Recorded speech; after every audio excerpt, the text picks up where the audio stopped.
here in the studio, well, you know him, the maritime security expert, Mr. Ray Powell. Hi, Ray. Okay, Mr. Powell is the director of the Sea Light Gordian Knot Center for National Security Aviation. It sounds so esoteric. Basically, it's based in Stanford, and what you do is try to shed light or put the spotlight on China's gray zone activities in the West Philippine Sea. Now, And aside from Mr. Ray Powell, we also have on the phone security analyst Chester Cabalza. Chester will be listening in and chiming in on our conversation. Great. Okay, Mr. Powell, first question. I don't know how to gently land this question, but we were surprised that the Navy SEALs, Filipino Naval SEALs, were used in those supply missions to the BRP Sierra Madre. What's happening? Is there a feud, or is there a?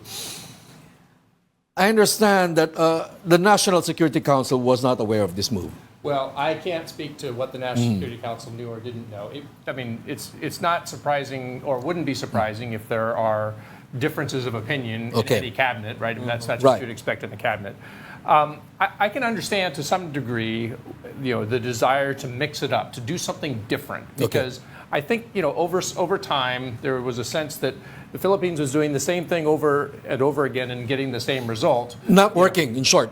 Right. We're talking about measured transparency. Well, it's not just the transparency. It's the actual, the way that the ships would go and approach the shoal, where that they would meet the supply boats. All of these things, there was a certain sameness to them, and I think that there was probably some desire to be able to do something different, to see if they couldn't sort of, try a little extra stealth, a little extra speed, something different to change it up. Now, I mean, obviously the result was not what anybody wanted, but it was different. Mr. Cabalza, are you on the line? Yes. Actually, Yes, about Chester. that question. Yeah, about that question. Originally, when we talk about a resupply mission, it's actually a military mission.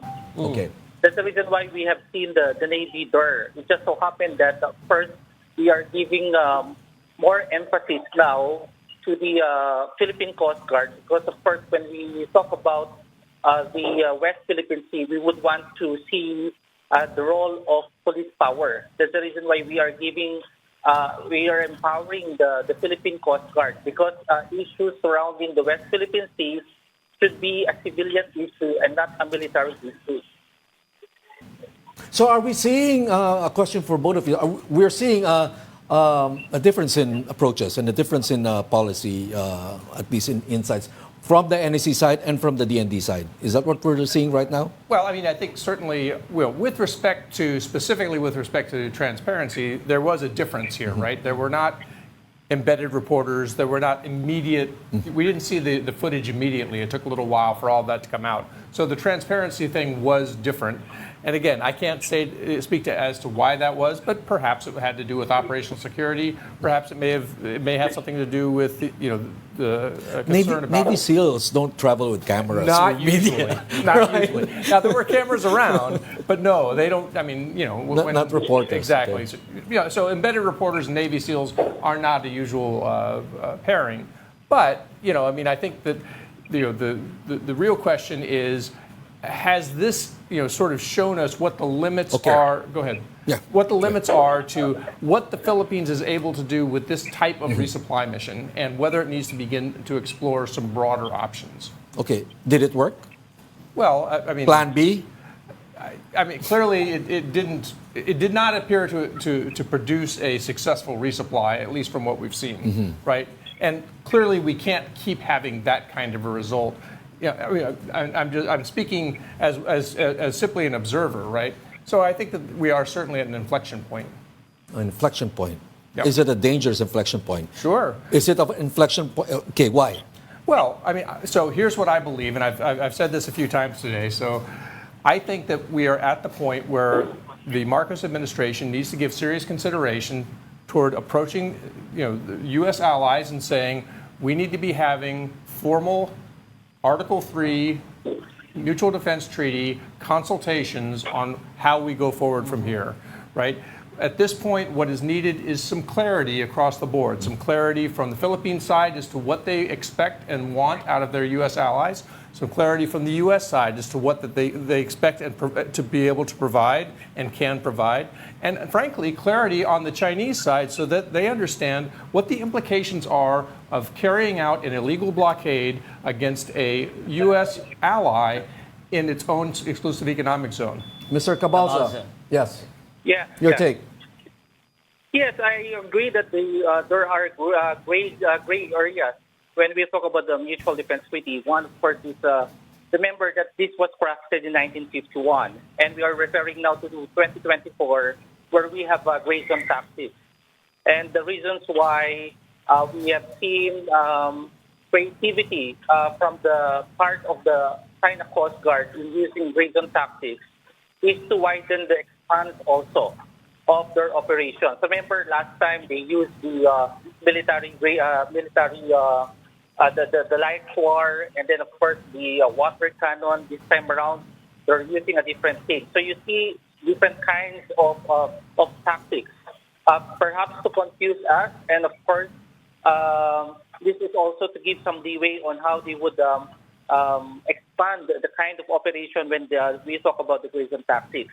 And I think this is the gray zone of the Mutual Defense Treaty, which we haven't seen since 1951. So it has to be discussed between and among the United States, the Philippines, and some other strategic partners in order for us to have a unified action when we do some resupply mission, or what are the expectations from our friends when China tries to challenge us. Okay, Joey.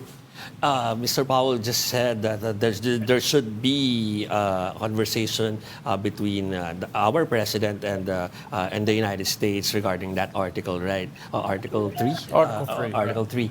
But the Senate leadership, Senate President Escudero just said this morning that he's got a different suggestion. His suggestion is for our country to have another dialogue with the Chinese. Okay. So is that one of the options that we should be considering? Well, I don't think those are mutually exclusive options, okay. right? I mean, there shouldn't be any sort of restriction on dialogue with your adversary, right? I mean, obviously, if you think that the dialogue can lead to a productive place, I think one of the things that we've seen, though, is that China's expectation is that what the Philippines will come to is an acquiescence, is a conciliation to China's jurisdiction over Ayungin Shoal, right? So what was it about the new model that emerged back in February that was so controversial? Well, it was the fact that China wanted the Philippines to give them pre-notification, frankly, for pre-approval, under certain conditions, and what the problem with that was that it would yield to China the jurisdiction, right? It would yield the sort of the high ground to say, well, and now like China could say, okay, the Philippines has agreed that we are in charge here, and they have to submit their plans for approval, right? So the question is, do we think that another dialogue would result in something better, with something a more acceptable compromise? Okay, Mr. Cabalza, is the MDT the only course we can take at this point, or can we walk back both sides and take the diplomatic route? Well, we have alternative mechanisms on how to resolve these high tensions. Remember that it's very complex. This does not only entail about the Mutual Defense Treaty, but of course it needs skillful negotiation. Because of course, like what we have heard from Mr. Powell, that of course, what if there is assistance coming from China, that the reasons why perhaps we would want to have a bilateral talk with the Philippines, because they have already an agreed decision on the concession of the Ayungin Shoal.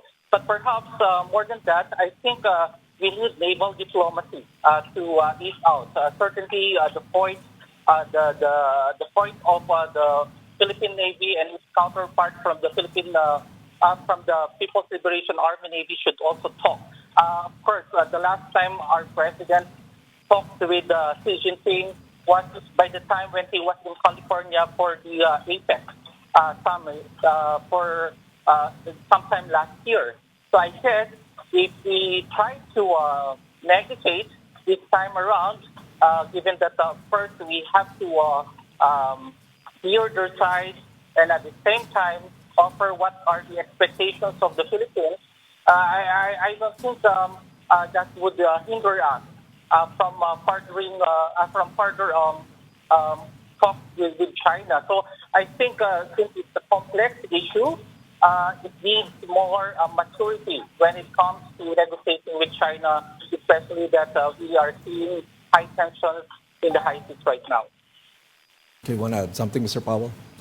Well, unfortunately, I wasn't able to hear much of what he said. But what I would maybe just sort of add on is when we talk about these options not being mutually exclusive, when you go into a negotiation against an adversarial, party, you want to go in from a position of strength, right? Yeah. You don't want to be sort of overwhelmed. And so when you walk in, if the other party has an effective blockade of your military outpost that you have been unable to really break, and you don't really have other options, as to how you're going to do it, that leaves you in a position of weakness. You don't want to have to negotiate from that position.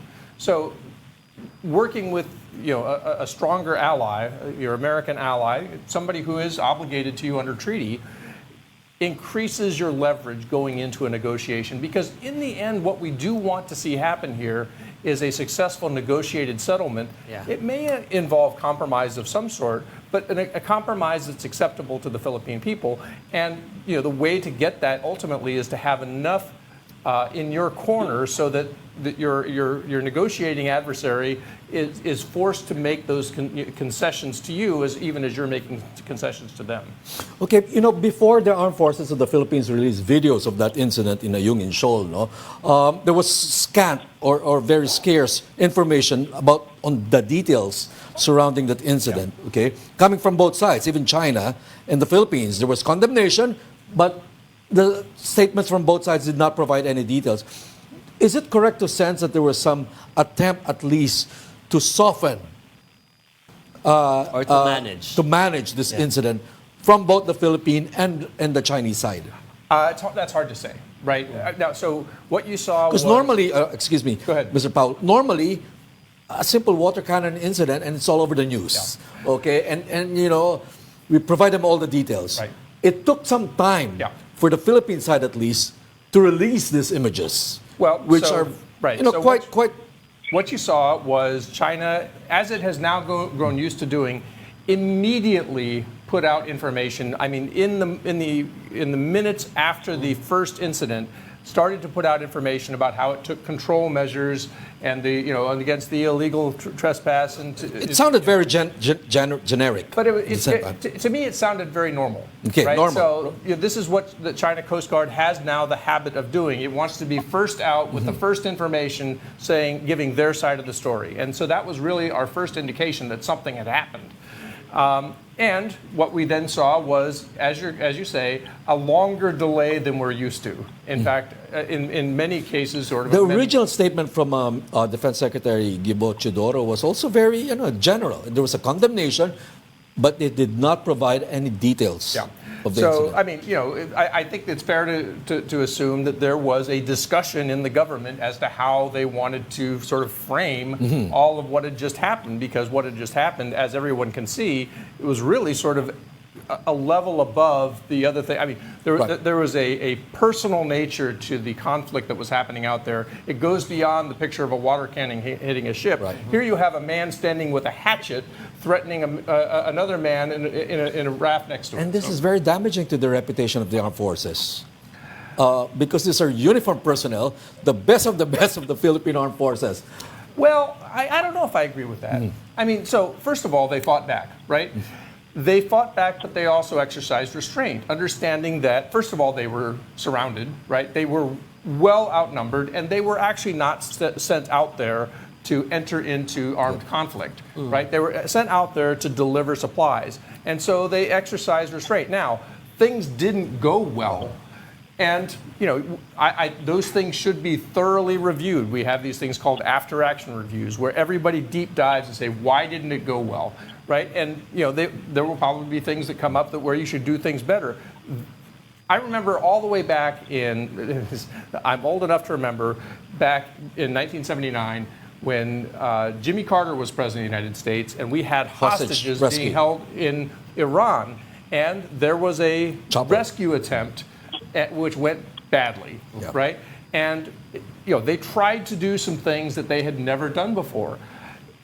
In some senses, the Philippines is trying to do some things it's never done before because it is facing an unprecedented challenge in terms of having to try to resupply this ship. And so when those things don't go well, then you go back and you say, why didn't it go well? And you have that after-action review, and you come back and figure out how you can be more successful next time. So, there's an old saying that no plan survives first contact with the enemy. Okay, I wanted Mr. to ask Cabalza? Mr. Cabalza if it's also interesting for you that it took some time for our officials to even acknowledge what happened in Ayungin. Yes, of course. I think there's a different level of warfare right now. I think their cognitive warfare played also a major role in terms of how they would try to visualize what happened there. China gave their first narration about the incident. Perhaps this is an attempt to tell to them that we have peace on the non-trespassing law that they're trying to enforce to foreign fishers. And I think that is the kind of narrative that we would want to show to the world. But for me, I think the armed forces of the Philippines is trying to recalculate also their strategy because, of course, I agree with Mr. Powell there that their mission there is for resupply mission and not for armed conflict. That's why what we have seen in the recent incident is how would I say it? Not well calculated based from the perspective of the armed forces of the Philippines. Okay, are we seeing a difference in strategy within, I go back to the question, between the armed forces and the National Security Council? Is the AFP impatient, losing patience, for example? I think everybody's losing patience, right? And frankly, because the situation seems intractable. I do think we are reaching kind of a critical point. So, several months ago, I was writing about what I have been calling for many months now, the blockade of BRP Sierra Madre, and how China's approach seemed to be to try to limit the amount of materials that could be brought to the Sierra Madre so that it could not be repaired or replaced and eventually succumb to the elements. Now what we what we may be seeing is an attempt to actually essentially starve out the occupants and force the Philippines to essentially either pull basically pull them off and abandon the outpost. If that is indeed what China is trying to get to here, or get the Philippines to sort of succumb or submit to their jurisdiction, if that's what we're coming to, then the Philippines is going to have to make some really hard decisions, right? Because at some point they will run out of food, they will run out of water, they will not be able to move people on and off the ship if China continues down this road, which is why I think that this is the time for these consultations. So, is there such a thing as Article 3 consultations? I don't know. I mean, when I read Article 3, it talks about consultations based on these things. But, it is what you decide it is. And if you decide that this is time to call them formally Article 3 consultations, that's what they'll be. One last question. Before we even get to Article 3, I understand there's something else on the table. U.S. Coast Guard or Navy boats escorting Philippine resupply missions. Presence. That's been put on the table a couple of times. You see that happening? Is that a more sensible course of action than MDT? I think Article under 3. the MDT, that would be an option, right? So I think when we like to say, When we're talking about deterrence and we're talking about military options, we like to say all options are on the table. It should be an option that's on the table. Okay, with that, thank you for joining the Storycon today. Maritime security expert Ray Powell and also security analyst Chester Cabalza.